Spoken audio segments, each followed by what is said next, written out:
Cuarto ejemplo, función sí anidada. El objetivo es modelar correctamente la estructura de la función sí anidada para la resolución del ejemplo. Y para esto se va a calcular la bonificación percibida por cada trabajador mediante la aplicación de una función sí anidada, cuyos criterios tendrán relación con el estado civil, el número de hijos y el sueldo básico que se perciba. Es precisamente esa información la que se nos proporciona en la siguiente tabla. Entonces vamos a estimar la bonificación que se le va a asignar a cada persona, a cada trabajador. Para esto tenemos una tabla con una serie de condiciones que debemos modelar en la lógica de la función sí anidada. Para este caso observamos que dependemos mucho del estado civil y también de la cantidad de hijos.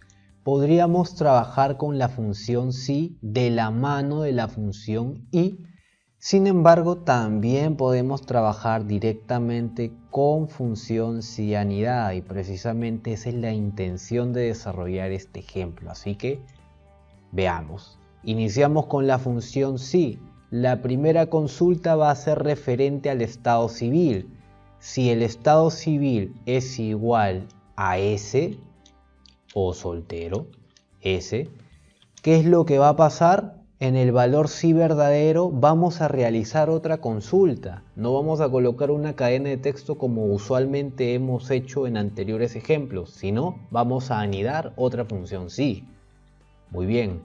¿Cuál va a ser la consulta aquí? Ok, ya determinamos que el estado civil es igual a soltero, pero necesitamos consultar si tiene esta persona uno o más hijos. Entonces la consulta es: ¿el número de hijos es mayor o igual que 1? Si esto se cumple, entonces la bonificación va a ser el 7% del sueldo básico. En este caso la fórmula está tapando la celda que contiene al sueldo, no hay ningún problema. Podemos, por ejemplo, seleccionar alguno de los sueldos que está en la parte inferior y desplazarnos con las flechas direccionales. Muy bien. Entonces, ya tenemos aquí formulada la primera condición respecto al estado civil soltero. ¿Qué pasaría si la persona, a pesar de ser soltera, no tiene más de un hijo, no tiene ningún hijo? Entonces, en ese caso, la bonificación sería 0. Correcto. Cerramos aquí el paréntesis de la primera función sí. Cerramos aquí el paréntesis de la segunda función sí. Muy bien, punto y coma. Ahora, vamos a realizar una consulta en caso el estado civil no fuera soltero. Decimos si el estado civil es igual a casado, es decir, letra C, ¿qué debería figurar en el valor sí verdadero? En este caso, no colocamos una cadena, sino realizamos otra consulta y decimos si el número de hijos es mayor o igual que 2, entonces en ese caso la bonificación va a ser el 10% del sueldo básico. 10% del sueldo básico. Muy bien, en este caso es el sueldo básico por el número de hijos. Nos faltó incluir por el número de hijos. Muy bien, hacemos ese pequeño cambio y no hay ningún problema. Correcto, continuamos. ¿Qué pasa entonces si a pesar de ser casado no tiene más de 2 hijos o 2 hijos? En ese caso no va a haber una bonificación, así que colocamos el 0 y cerramos el paréntesis de esa función sí. Bien, continuamos. ¿Qué pasa si la persona no es soltera ni es casada? Entonces vamos a anidar otra función sí para realizar la consulta. Si el estado civil es igual a viudo, es decir, letra V, ¿qué es lo que va a pasar? Vamos a realizar otra consulta más y decimos si el número de hijos es mayor o igual que 1, entonces la bonificación va a ser 12% por el sueldo básico y por la cantidad de hijos. Muy bien, pero ¿qué pasa si a pesar de ser viudo no cumple con la condición de tener al menos un hijo? Entonces no hay bonificación, bonificación 0. Perfecto.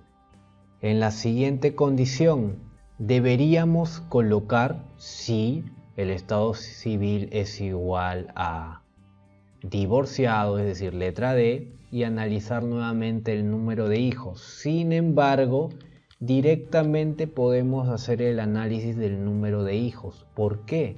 Porque si una persona no es soltera, ni es casada y tampoco es viuda, concluimos que se trata del último estado civil, que es divorciado. Así que ya no es necesario hacer el análisis del estado civil. Directamente pasamos a realizar el análisis del número de hijos y decimos, si el número de hijos para el estado restante, que es divorciado, es mayor o igual que 2, entonces la bonificación va a ser el 10% del sueldo básico por el número de hijos. Muy bien. ¿Qué pasa si esto no se cumple? Si a pesar de ser divorciado no cumple con la condición del número de hijos, la bonificación es 0. Cerramos cada uno de los paréntesis que corresponden a la función si, y lo último que tendríamos que hacer es dar enter. Arrastramos nuestra lógica y tenemos cada una de las bonificaciones respetando las condiciones. Repito, es posible utilizar también la función si de la mano de la función y, pero la intención del ejemplo es analizar cómo anidar una función dentro de la prueba lógica valor si verdadero y valor si falso a la vez de la función si. Es mucho más complejo, lo es, pero ayuda mucho a mejorar el enfoque o análisis del usuario de Google Sheets.